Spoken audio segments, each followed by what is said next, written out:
So, my name is Rami Kawach. I am a software architect at Qualys. I head up malware detection services for the company. We're based out of Seattle. Well, Qualys is based out of San Francisco, but my team is based out of Seattle, where it's currently 40 degrees cooler than it is here, and I'd much rather be there, to be perfectly honest. So, today we're going to talk about Neptune, our project for detecting and dissecting web-based malware threats. And that's done through browser and operating system instrumentation. So, jumping into the agenda. First, we'll take a little bit of time and talk about the threat landscape, how we got here, why it's important. We'll do a quick kind of anatomy of a typical exploit attempt through the web browser vector, and we'll just talk about how that usually works. We'll talk about how these attacks are obfuscated and hidden. Nobody just injects scripts into a page without at least trying to mask the attempt inside the legitimate content. We'll talk a little bit about the attack vectors that these exploit attempts take, and I'll give you a little bit of an overview on the approach that we take to detect and dissect said exploits. From there, we'll talk about methodologies. We use 3: static, heuristic, and behavioral, and we kind of blend them together to make a determination of malicious intent. That'll dovetail into a quick conversation about API hooking. We'll also enumerate all the different parts of the operating system and the browser that we instrument in order to do all of this stuff. And then it'll actually get interesting. We're going to dissect 3 different exploit scripts. I stayed away from binary buffer overruns and those kind of exploits for this particular talk just because it requires a little too much in-depth information, and that would have monopolized pretty much the entire 60 minutes if we were to do it in depth. Then we'll move on to a live demo, which hopefully will not blow up in my face. I'm running, I think, 0 for 4 this year on demos. I've had hardware failure, network connectivity go down. So hopefully, that luck will change a little bit, and then we'll do the Q&A. So, threat landscape.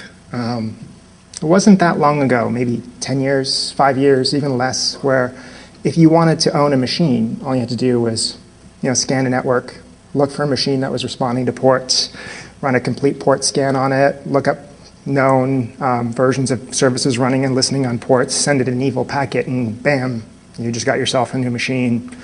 Do with it whatever you please.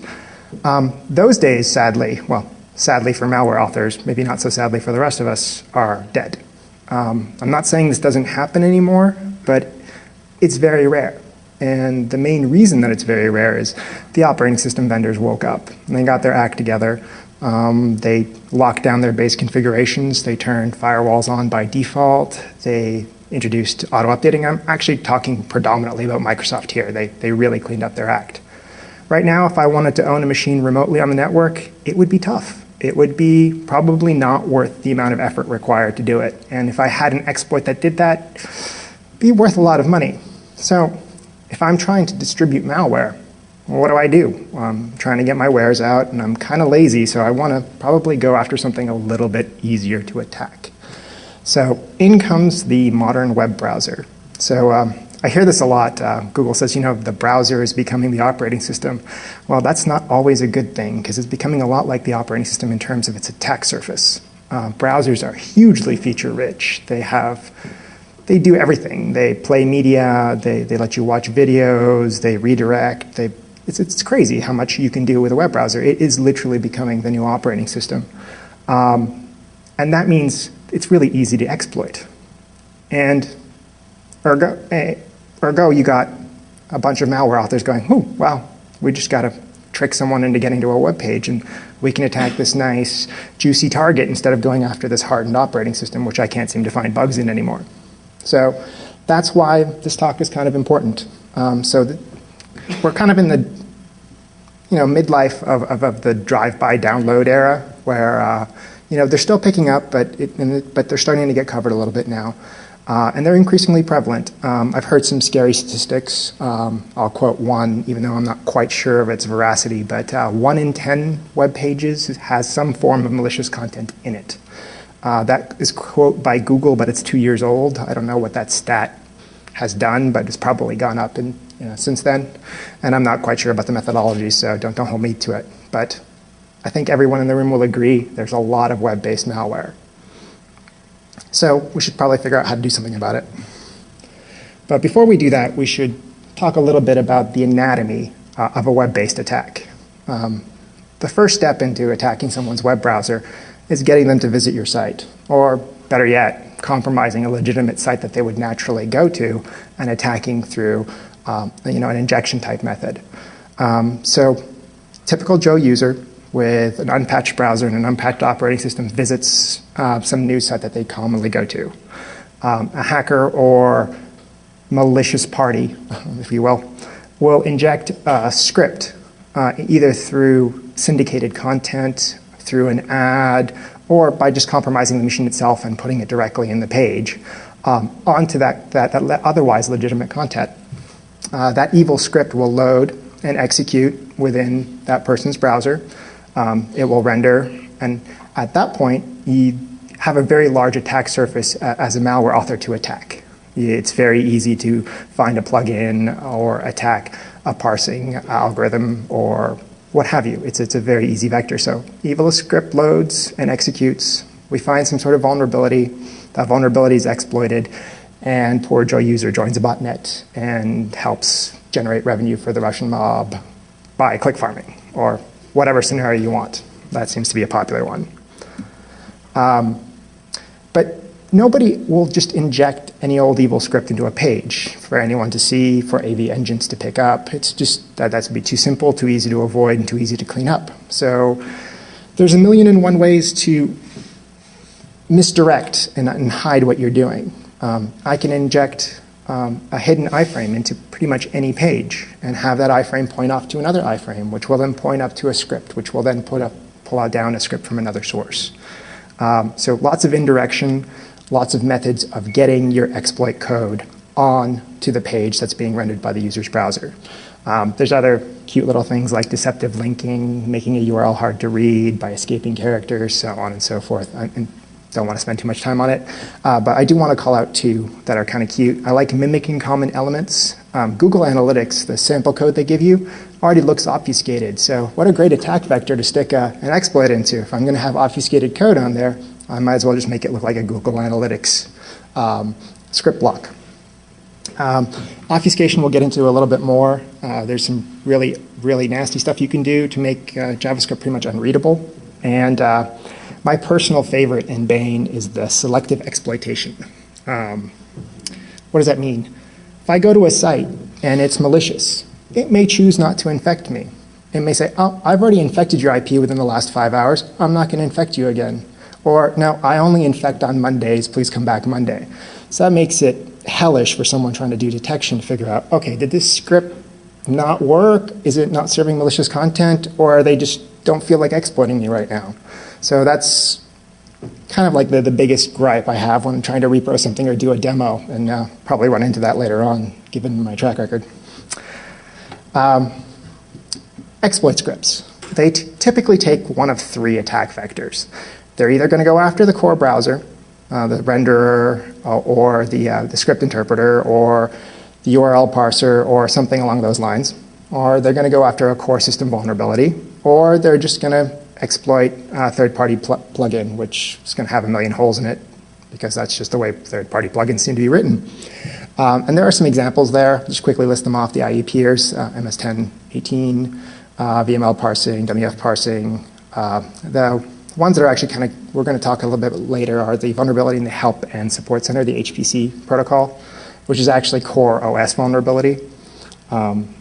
And we'll also do a JDK, a Java Development Toolkit, and an MDAC one.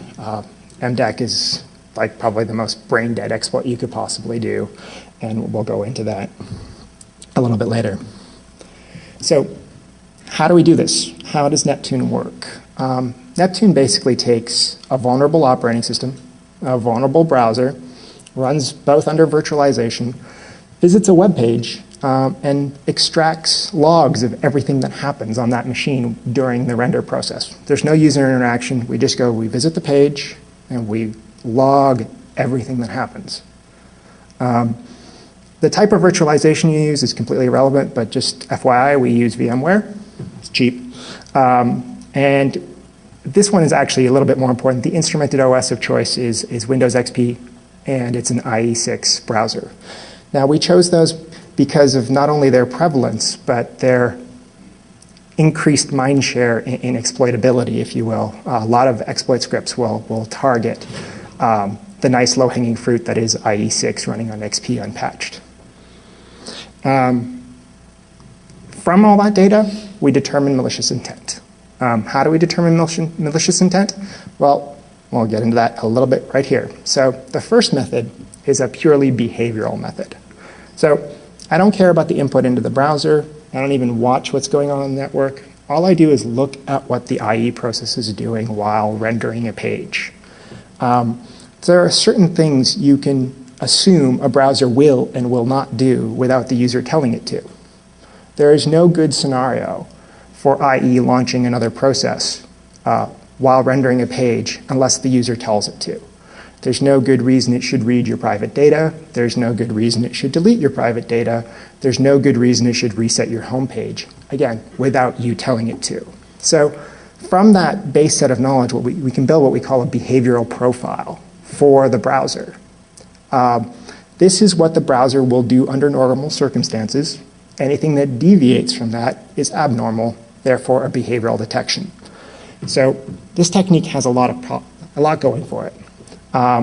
There's a near zero false positive rate, and I've got a big old asterisk there, because anytime you state an absolute, the universe is going to conspire to prove you wrong.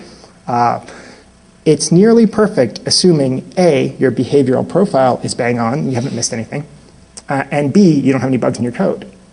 But given those two somewhat reasonable assumptions, you can pretty much say, I witnessed a behavioral detection. I know absolutely that this is a malicious page because my browser was compromised and something bad happened on my machine. Oh, by the way, here is what that something bad is. Another big plus is this method is pretty much immune to most forms of obfuscation. Assuming that you're doing the logging correctly, there's no way to obfuscate the fact that I launched a process.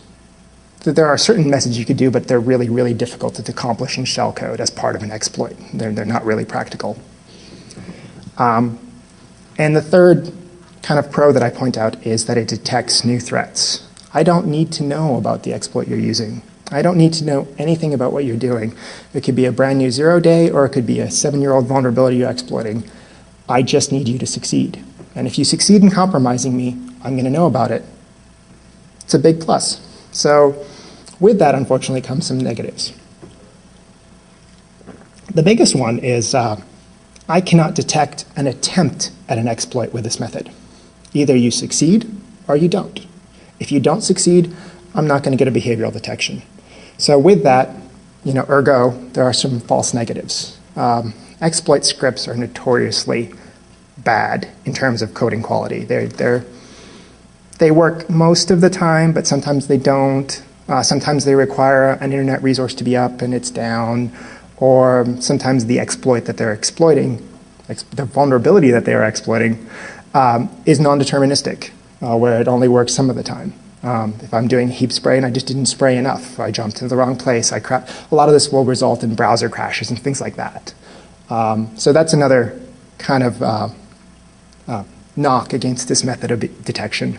And the last is it's computationally prohibited to do all this in runtime. There's a lot of stuff that you have to log. There's a lot of stuff you have to watch, and your rules have to be pretty much bang on. But of the detection methods, this is probably the strongest because of its zero false positives and because you need zero foreknowledge of the exploit being attempted. The second one is a lot simpler. It's just static. So opposite approach. I'm not looking at the browser process. I'm only looking at the data being fed into the browser. I'm looking for particular attack patterns. This is very similar to traditional antivirus. It's a signature-based approach. So while I personally don't like this method, it has a lot going for it as well. It's very quick. It's very, very computationally cheap. Signatures are easily updated and shared around. It's the reason that antivirus companies take this approach. It's pretty simple, and it's pretty first gen. And it doesn't require success. So even if your exploit fails and still looks like a known exploit, I'm going to pick it up. So that's a plus. Cons, it FPs all over the place. Signatures, the broader they are, the worse they are at FPs. They get too narrow and they start missing everything. So it is a balancing act, but in general, this method produces a lot more false positives than a purely behavioral approach. It's easily defeated by obfuscation. Let's take, for example, MDAC. If you are loading the MDAC control, you're going to either call it by prog ID, or more likely you're going to look for the class ID of that control and load it in your script.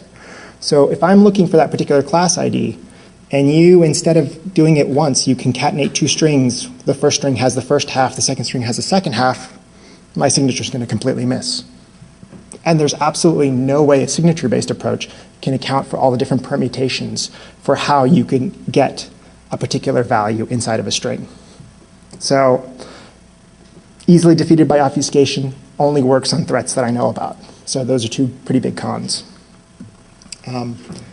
The third method is a purely heuristic approach. And by purely, I mean it's actually a combination of behavioral and static. This one's a little hard to describe, so I'm just going to use examples and it'll make more sense. If I see a long script of encoded data, or a long string of encoded data that looks kind of like shell script on your page, I could use that to say, there's shell script on it, or shell code on it, therefore it's bad, but that's not really quite enough. I need a little bit more. So if I see shellcode, and I see that shellcode allocated repetitively in the browser, then I can say almost definitively, you're attempting a heap spray, or you're a terrible JavaScript coder. Mostly, it's a heap spray, right? So that's a heuristic. The next one is the MDAC control. I can't think off the top of my head why you'd ever want to load MDAC, but that in itself is not enough to say, hey, this is evil. But if I see MDAC, and then I see you loading shell objects that should never be loaded inside the browser, then you're a script kiddie using a 4-year-old exploit, and you should really move on. So that one's really easy. This one also has some pros. Success is not required. It will pick up new threats. Now there's a caveat there. It will pick up new threats under categories I already thought about. So I may not know the exploit you're using, but I know I can categorize this as a heap spray. So that's a big plus, because you, instead of building signatures per attack, you build heuristics per attack category. So that's pretty powerful as well. And again, success not required, and that's a big one. Cons, you really need to tear apart IE, in our case, in order to get the data that you need. There's deep hooks in Trident, the render engine, and deep hooks in JScript.dll, the script interpreter. Because I have to be able to log whenever an allocation occurs. I have to be able to log whenever a string gets concatenated. I have to be able to log whenever you do a string.replace. The heuristics that we're looking for in order to make these categorizations are deep within undocumented APIs that require a lot of reverse engineering and days upon days spent looking at IDA. If any of you guys are from MSec, just give me like 20 minutes alone with the source code or even a header file, and I would love you forever. But that's a big con, and it's also prone to false positives. The example that I gave of poor JavaScript code is actually pretty valid. You'll see a lot of cases where someone accidentally sits in a loop and allocates things. Happens, and what usually end up is a crashed browser. So we use probably like a melange of all three to make a determination, because as you can see, every detection approach has its cons, everyone has its pros, and they dovetail nicely together. If you leverage the pros of one against the cons of another, you can kind of offset and get a good big picture of what's happening. So we can make a pretty reasonable determination of malicious intent by combining all three methods. So API hooking. In order to do any of this, you need to be able to extract a lot of data from the browser while it's running. And I spent a lot of time on this slide. This slide used to be 6 slides. I was going to talk about, okay, kernel mode versus user mode, on disk or in memory, this method versus that method. And I quickly came to the conclusion that would monopolize the majority of my talk, and this isn't really something you're going to be able to learn at a talk. If you want to learn how to hook APIs and write assembly code, there's a lot of resources out there. The white paper has some interesting links. If you want to come back and talk to me after the talk. We'll definitely get into that. But I don't want to get too wrapped up in this because it's a little bit orthogonal. But I will say we use two technologies, or one technology and one technique. Primarily, we use Microsoft's Detours library, Microsoft Research. Basically does in-memory detouring of any API where you know the function signature and the function address. So very easy, programmatically simple, lets me detour whatever I like pretty much on the fly. There's one caveat with that. You can only intercept code execution at the beginning of the API when it enters a function, and that's about it. So if you need data that's only exists halfway through a function invocation, this method will not work. So for that, what we do is we write our own custom hooks and write custom assembly. The basic premise is simple. You go in, you disassemble the library, you find 5 bytes anywhere around the area where you want to analyze data. You punch through, you change those 5 bytes to a long jump off to your own little bit of code, execute whatever you want, replace all the stack, the registers, return everything exactly the way you had it when you intercepted execution, execute those 5 bytes of instruction, and then jump back to where you were. So we only need to do that. It's a lot more work to do it that way, but we only need to do it. We need to do it because of some of the ways the script interpreter in IE was written.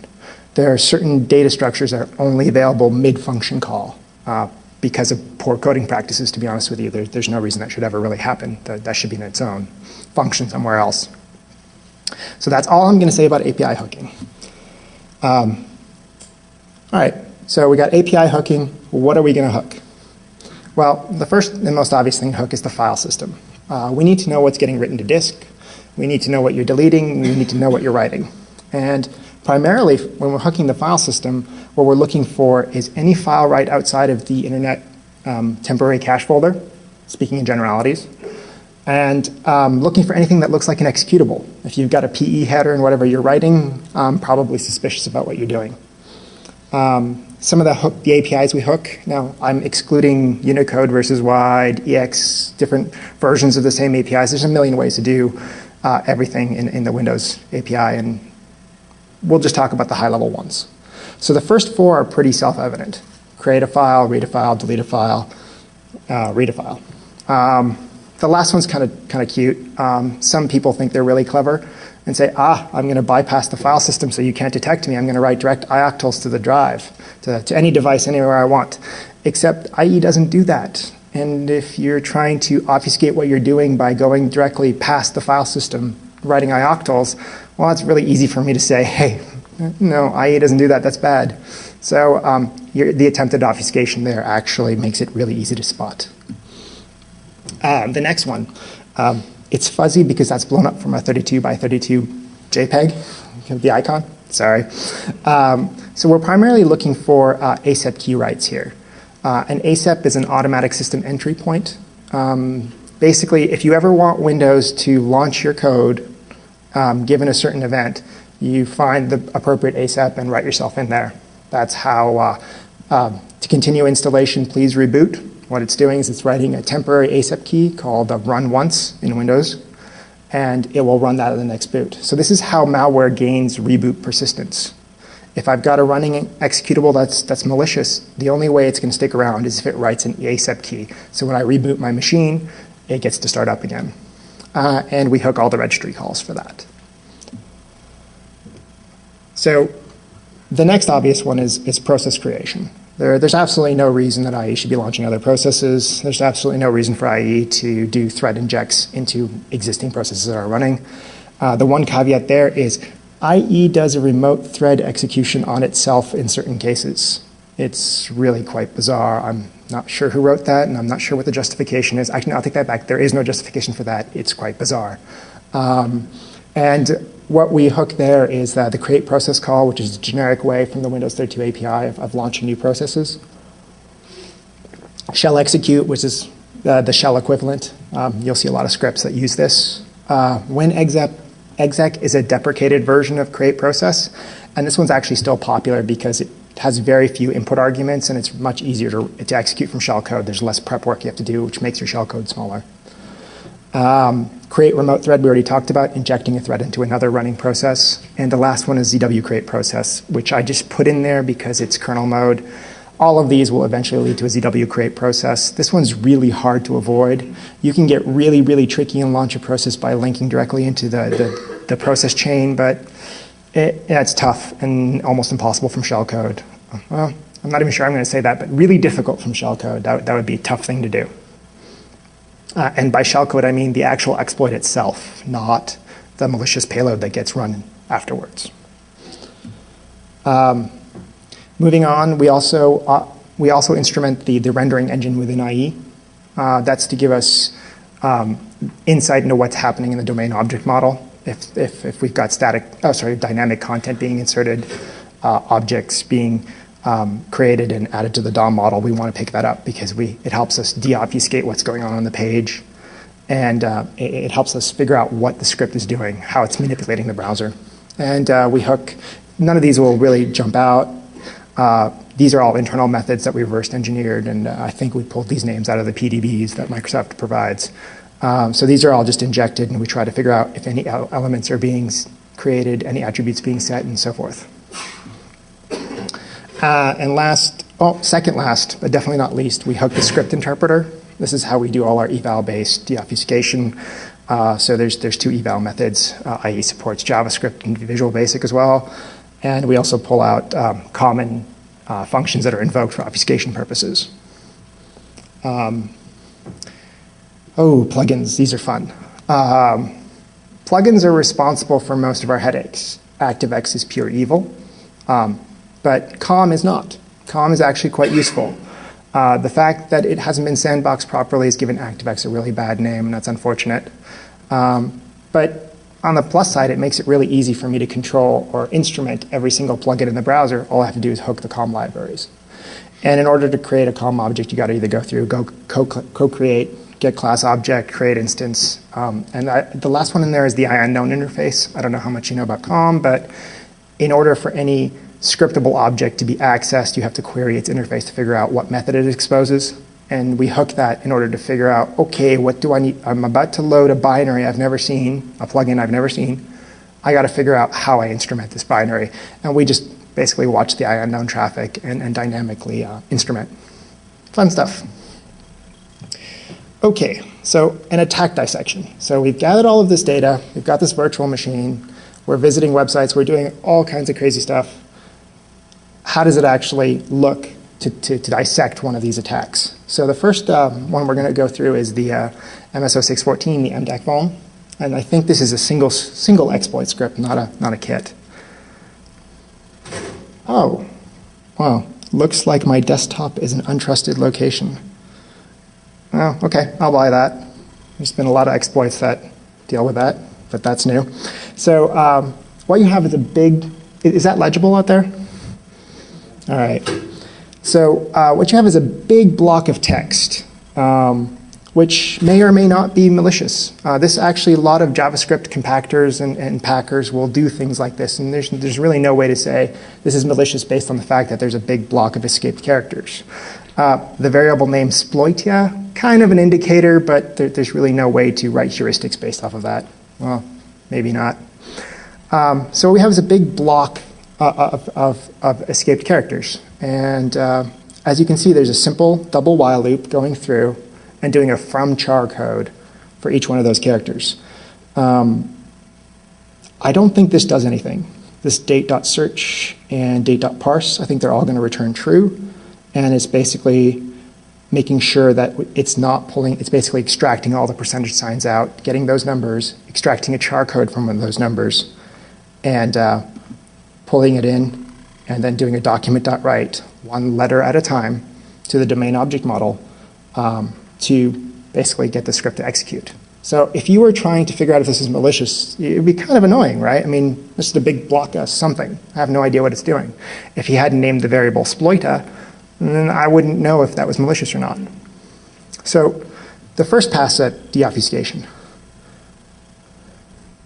All right, so I hooked document.write.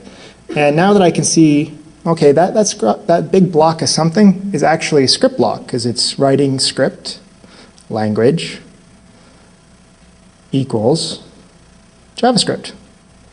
And I wouldn't want to do this. This is not how I'd want to figure out if this is evil or not.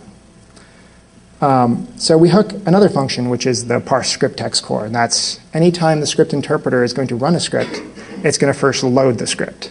So if I've hooked that, then I get this nice output here. Wow, that's much easier. That definitely looks malicious to me. It's loading Adobe Stream, or ADO-DB Stream, shell application, and it's also loading this class ID, which is MDAC. Now, I don't know how familiar you are with the MDAC exploit. It's brain dead. In order to exploit a machine with this version of MDAC installed, load the MDAC control. That's it. Once you've loaded the MDAC control, your privileges have been escalated to local system. You can run whatever the heck you want. So fun stuff.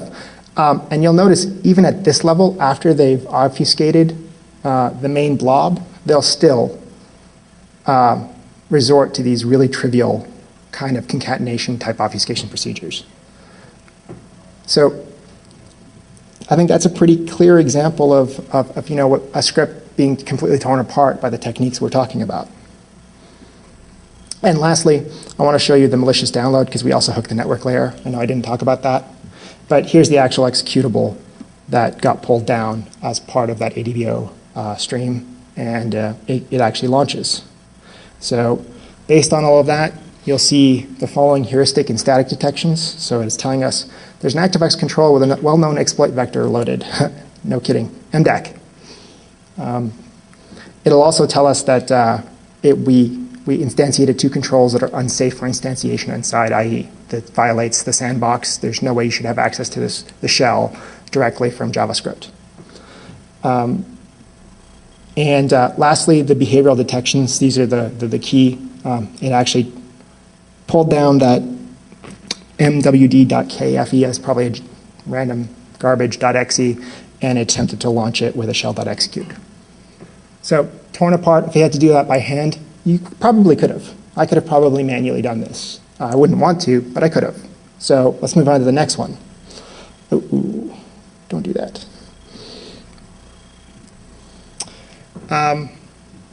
This is exploiting a vulnerability in the Java development kit. And I'll show you the very first part of the script. Nasty, huh? So far all we've got is arrays upon arrays of numbers. That doesn't do me any good. How do I figure that out? So I'm going to keep scrolling, and there's a lot of it. So these people really, really did not want you to read their script. They bent over backwards here, ironically making them easier to spot because this level of obfuscation is silly. So the first thing I see is a bunch of arrays with numbers in them. The highest number I saw was 127, so it's probably ASCII. Then I see a whole bunch of for loops going through each one and performing, I think that's an exclusive OR. My JavaScript is non-existent. That's an exclusive OR. Based on the context, I would say that's an exclusive OR with 19 of the first array. So it's iterating through, taking all those numbers, exclusive ORing with 19. Likewise for each one of them, and it has a different number for each. Well, it's starting to get painful, huh? So we keep going down, and eventually it's going to go take all of this stuff and write out a blob to the eval function. Now, how do I know that's the eval function? Well, this garbage variable name is a combination of these garbage things, and it's going to spell out eval if you do the math right there. Another obfuscation technique that really jumps out here is all these variable names are randomly generated, again, to destroy any kind of static analysis you want to do. So if I load the script again, all of the variables, all the function names will be completely different. And this is another layer of obfuscation. It's assigning this variable to the window. It's referencing the eval function from the window and then invoking it through some extra char code and other layers of obfuscation. And again, they're breaking up the strings to avoid static detection. So pretty nasty stuff. I can't do anything with that. I don't think anyone could. If you wanted to manually reverse that, it would take a very long time. So partial deobfuscation. These guys weren't happy with one layer of really nasty obfuscation. They used two. So deobfuscating all of that, I get this large blob of text stuff that starts looking more like things I can read. Those kind of look like class IDs, maybe. I don't know. And on. So this is a giant blob of text that they go, iterate across again. And I'm not going to try to follow all of this. But eventually all of that will be evaluated down into something that the script interpreter can understand. And we'll catch it later there. But I will point out it's actually browser aware. It'll fingerprint you and serve you the exploit that is appropriate for your browser OS combination. So it's going in, it's like, is this Opera? Is this Gecko? Really, Gecko? Is this Safari? Is it Chromium? And it'll serve you the exploit that is tailor-made for your browser. So let's peel away one more layer of obfuscation. So the very first thing that jumps out at me is, I can read this. We've peeled off enough layers, we've hooked deep enough into the render engine and the script interpreter to figure out what it's actually doing. So the first thing I can see is, oh, it's got some sort of link somewhere, and that looks like an object invocation try-catch block. It'll basically let you attempt multiple different ways of instantiating any random object you feed into it. And it's got all the nice randomly generated variable names because those 2 layers of obfuscation that they had at the beginning weren't enough. And as you'll see here, the actual exploits get listed down here, and they're still doing the same thing. So eventually this is going to result in a get, and the JDK attack, we see the classic MDAC attack. So this is an entire exploit kit. The MDAC attack will be launched 200 milliseconds after you hit the page. So there's a script lock that's waiting for a timeout before executing.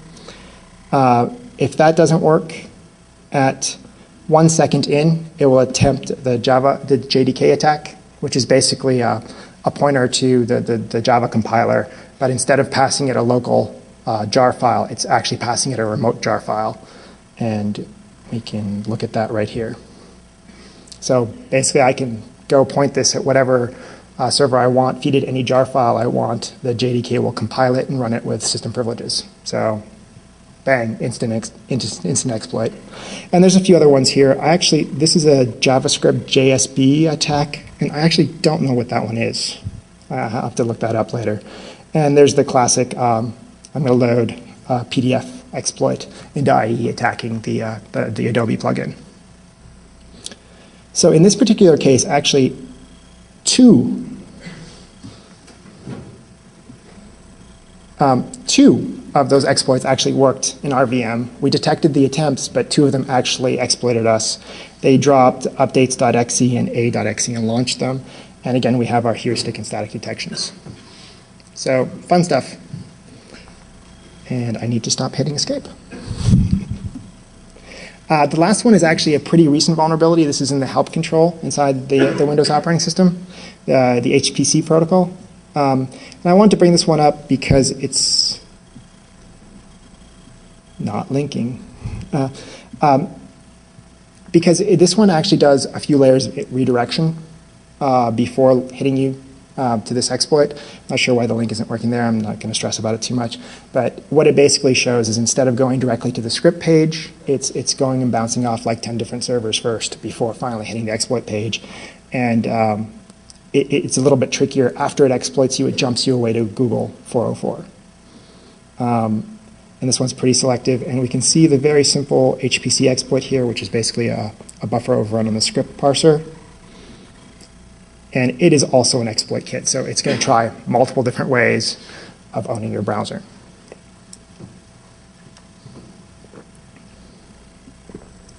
And again, the detections. I won't bore you with the details, but obviously it tries to launch an executable.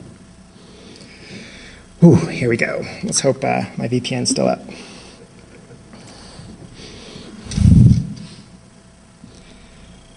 So earlier today, I grabbed about 2,000 pages that were known malicious within the last month or two, and I'm going to feed them in here. And chances are only a handful will still be malicious. A lot of these scripts are very short-lived. Domain entries get pulled, websites get cleaned up, And fair warning, I didn't make any attempt to screen these, so if pornography comes screening on the screen, I'm sorry about that. Just close your eyes. So here's the text file, basically filled with all the URLs that I pushed out. And it's very simple. We have a web interface. I was hoping that I would have a full nice UI to show you, but you're going to get the debug UI because I can't write UI to save my life. And we'll try to go ahead and submit that. So I've submitted the scripts. In this deployment, I have 96 virtual machines, all waiting to plug away. So that's about 2,000 URLs. I'll get through that in about a minute, a little less than a minute. And I've only got 3 of these up here right now, and you'll see that it's launching browsers, going to particular pages, and logging everything that happens during the render process. Now, at the very first, they're going to take a little bit to render, but rest assured, it renders all the way through. One of them actually links me directly to XML, so who knows what this is going to get. So random web pages, off we go. Neptune's doing its thing. It's producing megabytes and megabytes of log files. It's keeping the ones that violate any of our rules in terms of behavioral, static, or heuristics. And we'll get to look at the output of that once it completes in another second here. Really? So I'm going to look at the detections page. And this is basically just giving me the list of the detections that I just found today of the ones that I just loaded up. I'm not going to try to do a reverse on the fly here because I don't know what this data looks like. Some of these can get really, really large. But I do want to prove to you that all of the stuff that you saw on the slides was done in an automatic fashion. There was no hand munging any of that. That's just raw data from these interfaces. And if you look, the font's the same. I just cut and paste into a PDF just to make it easier for the demonstration. Is that legible? There's nothing I can do about it, so hopefully it is. So I'm going to try to find one which I know is cute. There it is. So here are the behavioral checks that happened. We only keep the log files if we trip on something. So I know that this guy tried to launch a file to .//, which makes it a couple of directories up, file.exe. So it went and pulled this down, tried to launch that. So right there, that's conclusive that this is a malicious page. I also have heuristic detections, and I also have reputation sources that, where it pulled stuff down was from a site that's on the bad list from Google or Trend or various other reputation sources. It's not really pertinent to this talk, but it is a powerful add-on that you can just throw in there because you've got all of this data hooked in. The nice part about being this low into the operating system, I know exactly what traffic went back and forth. So if they try the redirection games, no problem. We know exactly where every piece of that script, every piece of that HTML came from. We can track it back, and we can replay at will any of these attacks. So if I see the attack once, I can always verify that it's going to happen, and I can always replay it as a form of proof. Now that's actually a key point in the malvertising scenario, because any DoubleClick, Ad Center, Google, they're like, oh, we never serve malware, and good luck trying to get them to admit that they may have served a piece of malware. This is definitive proof. This is where the exploit came from. It was from the ad iframe. So we also log, before I get into the script, so the raw HTTP traffic, so I know everything that came across the wire. Now, you'll notice this one went directly to the site, scotty.net. Not sure it's going to do this, but this one gives me a lot of trouble because it will only serve me malware once a day, once every n hours. I don't know what those n hours are. So I'm going to rescan it and show you what it does in a little bit. I'm going to rescan it and show you what it does now that it's served me one piece of malware. But before we do that, let me prove that all of the dissection stuff happens automatically. This is what the script originally looks like, not human readable. This is what it evaluates down to, further down.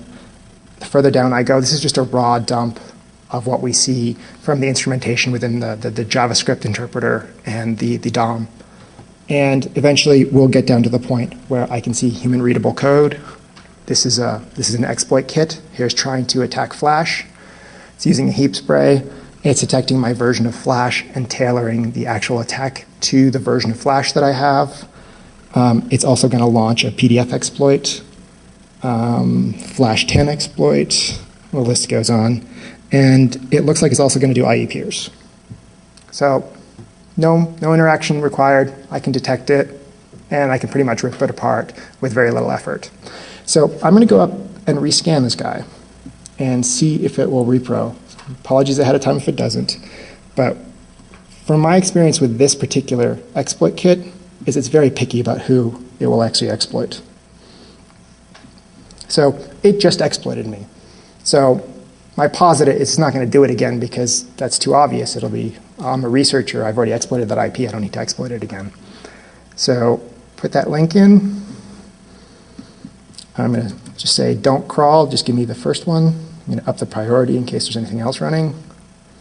I don't really care about that. And I want to keep the logs even though there may not be a detection. So let's see if it actually runs on one of these. Now, it looks like another one of the 96 VMs got it. So we sit here for 30 seconds or so.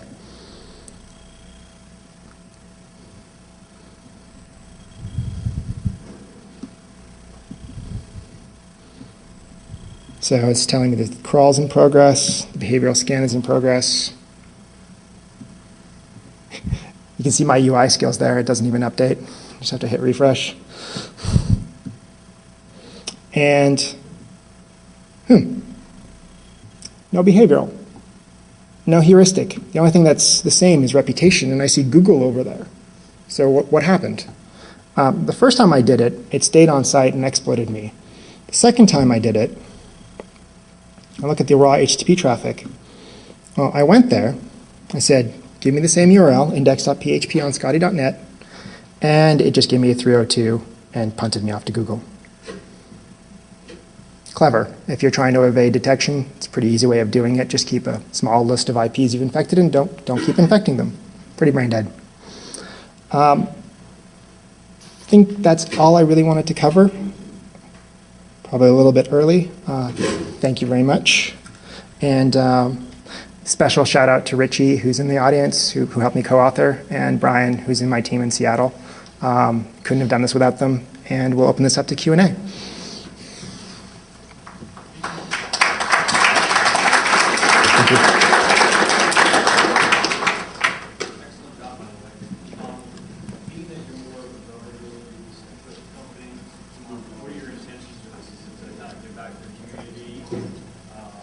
All of the above. So at first, this is pro bono. We want to give back to the community. We want to help out. That's the starting point. The next logical step there is actually running these scans for enterprises as part of a protection type suite. I can't give you the marketing spiel. I'm just a software architect. But it is generally give back to the community, build up knowledge in the malware space, and help. And if you really want to know, the CEO is right there, so just hunt him down later. Yeah, I can give you the answer, the very straightforward answer. We consistently believe today that malware is becoming so sophisticated that one company cannot do all it. That's what we community effort. So what Rami is also building, starting to build the community portal, whereby we can put that malware detection tool and other. With the scalability that we're doing here, we could literally today scan every website on the planet. So we do currently today about 5 million UIs. I didn't say today. Yeah. I need a lot more hardware budget. Anyway, he's a rich guy, so he can do it. So I think we do how much? 5 million UIs? We do about 3 to 5 million, depending on the scale points. And it's pretty much scales linearly, add another virtual machine, get another million a day. So the next step, we're going to be the research portal and also share information, etc. So essentially, so we could try to detect, obviously, malware, any kind of malware, and then analyze it, and of course, investigate the community. It's also a gold mine of exploitability data. If we're scanning enough, we can see how particular exploits are trending. We can help people prioritize patching. There's a lot of really interesting things you can do. We can make recommendations on browser types when we start implementing new browsers, on what plugins you should avoid. There's a lot of happy congruences that occur when you have a large database to pull from. There's a lot of BI that you can do that has great value. And And Philippe's kind of alluded to that as well. I'm curious how you keep your environment clean. If you keep the environment, are you actually wiping and building those, or how are you doing everything actually preventing the execution from occurring? Both. So the very first step is anything that violates the behavioral profile, we behavioral block. Behavioral blocking was really big about 5 years ago. The antivirus vendors were like, oh, we're just going to implement behavioral blocking, and lo and behold, it doesn't work. Well, it doesn't work because you don't know what the user's doing. In this particular case, there is no user. It's all automated. We know exactly what it's doing. Therefore, behavioral blocking is not only possible, it's actually really quite easy. And anytime we see anything that's going to affect the state of the machine or pollute one scan to the next, we block that. And also, just to be safe, we reboot the virtual machine after a certain period, or if we get a certain number of detections or a certain number of errors. So it's both. We're paranoid. We don't want to pollute results, but at the same time, we don't want to incur the hit of starting and stopping a virtual machine for every web page we scan. It just doesn't scale that way. Have you ever done your program with a thin hypervisor such as Sandbox IE? We have not. I'm not sure what the implications are there. I haven't researched it, but one of the things that I'm trying to keep is the purity of the experience. I don't want it to be easy to detect what we're doing. I'm sure there are ways, but I want to make that as hard as possible. And I don't want to get into the situation where I am making assumptions about the attack vector. There are other ways you can do this. You can emulate JavaScript. You can emulate the browser. You can do all kinds of stuff. But the further you deviate from the raw actual binary that people are running, the more of a chance that you're going to miss something, or you're not going to account for an attack vector that's going to happen 5 years from now, or 2 months from now, or tomorrow. Please. I'm curious, on the behavioral side, your features appear to be purely API calls. So that is the rules that you use to determine up-to-date, incorrect behavior up-to-date. Predominantly. Predominantly. It's not purely correct, but that is the predominant answer, yes. Okay. And then they seem to be Boolean decisions, right? So that is, the browser should never call if you haven't built the browser. Some of them are a little more complicated than that, but you basically hit the theory of it. It is a Boolean operation. There are certain cases where it's okay under this scenario to touch this file when you're doing this, but only if this plugin is loaded. And I guess that was my question is, Pam, do you envision that for the behavioral side, I guess you pointed out that's why you need the heuristic mode, but it seems like if you were using purely behavioral, you are going to get a lot of false positives. No, not false positives, the other way around. With purely behavioral, you're going to get a lot of false negatives. Where that becomes a problem is when you add ActiveX controls or more controls. The interactions get more complicated. But what it really boils down to is a yes or no answer. Is this okay? Is this something is this something that violates the behavioral profile? Is this something the browser should be doing without the user? When you strip away all the weird edge cases and the caveats, that's what it really boils down to. It's a Boolean operation. Yes, this is okay. No, it's not. The more plugins, the more features, the more things you throw in, the more complex the behavioral profiles become. But they always boil down to yes or no. So then you envision the need to make, I guess, the concept of maintenance of the profile. I mean, almost like you have to keep generating signatures. Do you envision having to keep No. updating the profile? So the behavioral profile only has to be updated when you update the browser, when you update the ActiveX objects that it's using, or you add more. So the only time the behavioral profile ever changes is when your base configuration changes. That's what's so appealing about this technique. I don't have to add new signatures. I don't have to add new behaviors.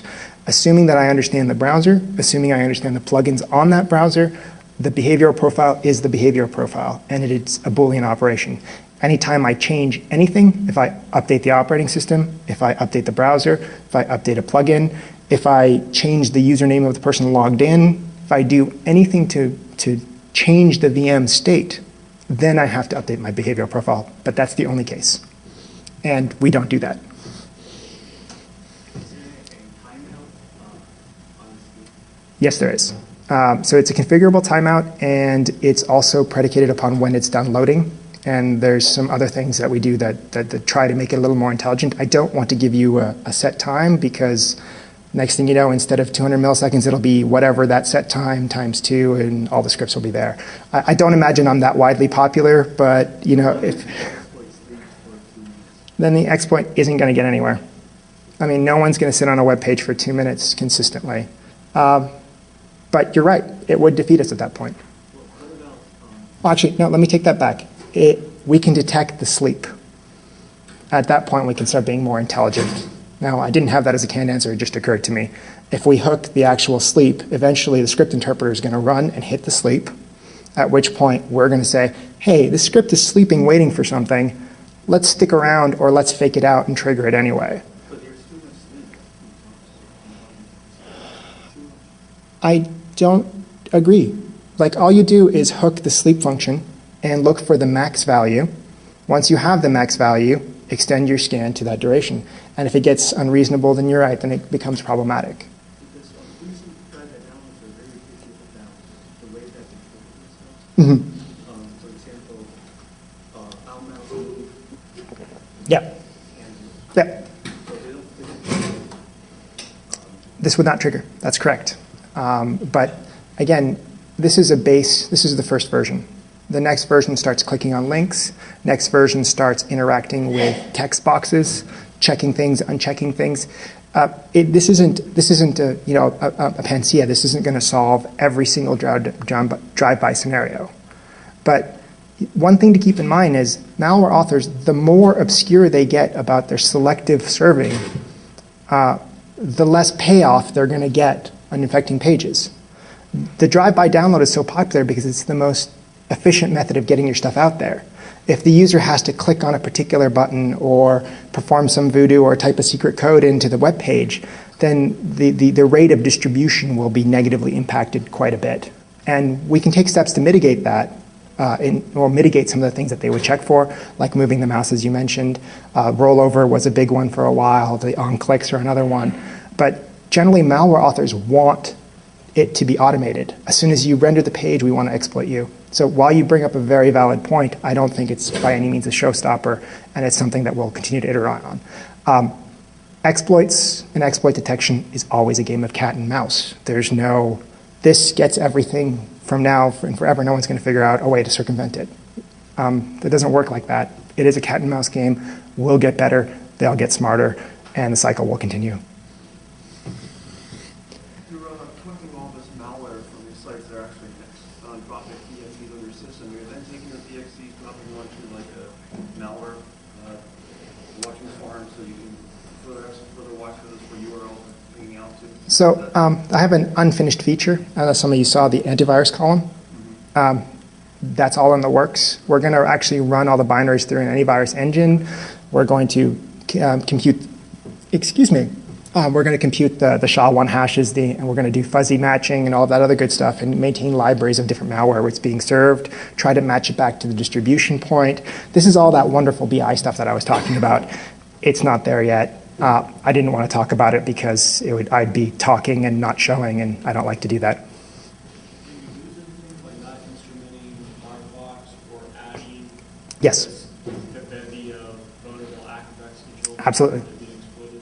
Absolutely. That's a very valid weakness. What comes down is an engineering decision, a trade-off. Do I want to implement mouse overs or extra functions, or do I want to instrument Firefox?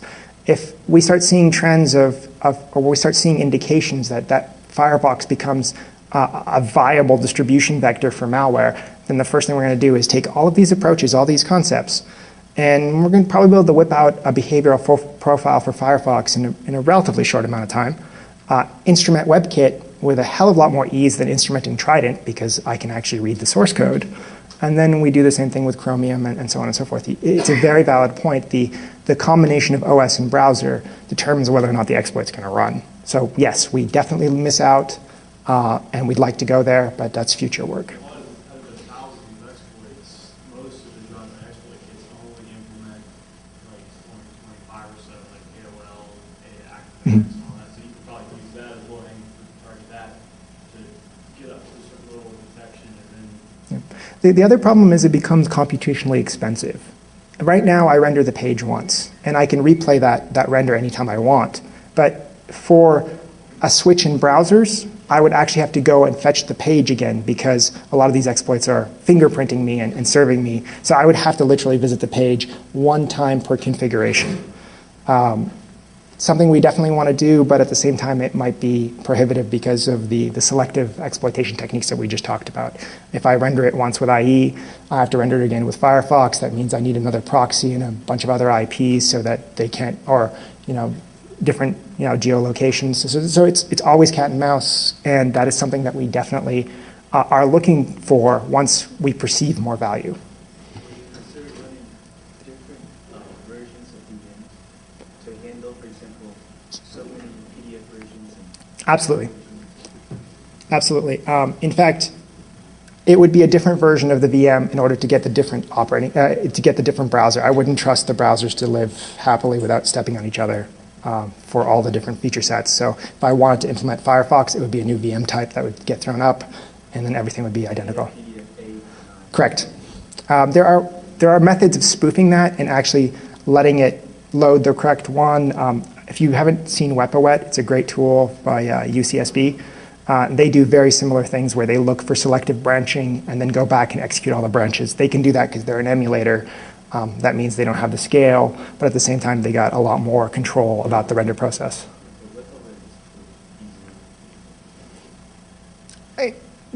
I like Wepawet. I will not say anything bad about those guys. They've done some wonderful things. Anyone else? Thank you very much. Have a great day.